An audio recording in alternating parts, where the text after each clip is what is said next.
ईमानदारी। ईमानदार रहें।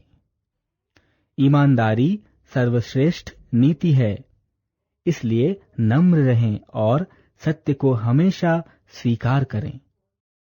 यह कहानी एक लकड़हारे की है जिसे उसकी ईमानदारी के लिए पुरस्कृत किया गया। कहानी लकड़हारा और उसकी कुल्हाड़ी। एक समय एक लकड़हारा गहरी नदी के किनारे काम कर रहा था।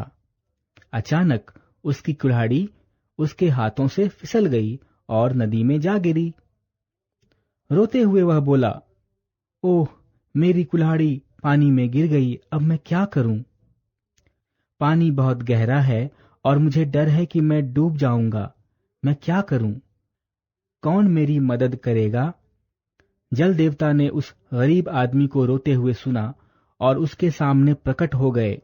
उन्होंने पूछा, क्या हुआ लकड़हारे? तुम इतने उदास और परेशान क्यों हो? जल देवता ने उस आदमी की कहानी सुनी और बोले, शायद मैं तुम्हारी मदद कर सकता हूं। उन्होंने नदी में डुबकी लगाई और एक सोने की कुल्हाड़ी निकाली। क्या यह तुम्हारी है? उन्होंने पूछा। लकड़हारे ने जवाब दिया, नहीं, यह मेरी नहीं है। उन्होंने फिर डुबकी लगाई और चांदी की कुल्हाड़ी निकाली। उन्होंने पूछा, यह तुम्हारी है? नहीं, यह मेरी नहीं है। लकड़हारे ने फिर जवाब दिया। जल देवता ने फिर डुबकी लगाई और वही कुल्हाड़ी निकाली जो लकड़हारे की थी।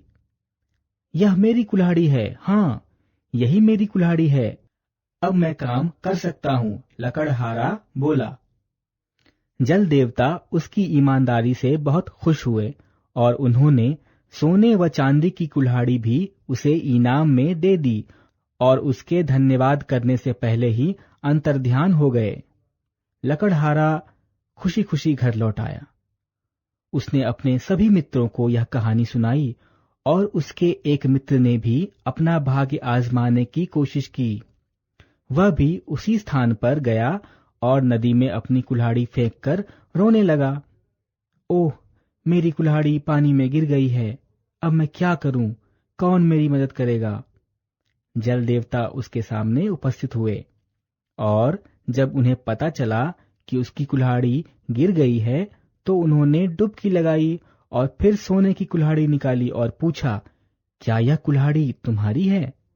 दूसरे लकड़हारे ने उत्तर दिया, हाँ, यह मेरी है।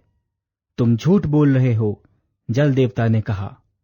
अब ना ही तुम्हें यह कुल्हाड़ी मिलेगी, ना ही तुम्हारी कुल्हाड़ी जो तुमने जानबूझकर गिराई थी। शिक्षा, ईमानदारी सर्वश्रेष्ठ नीति है।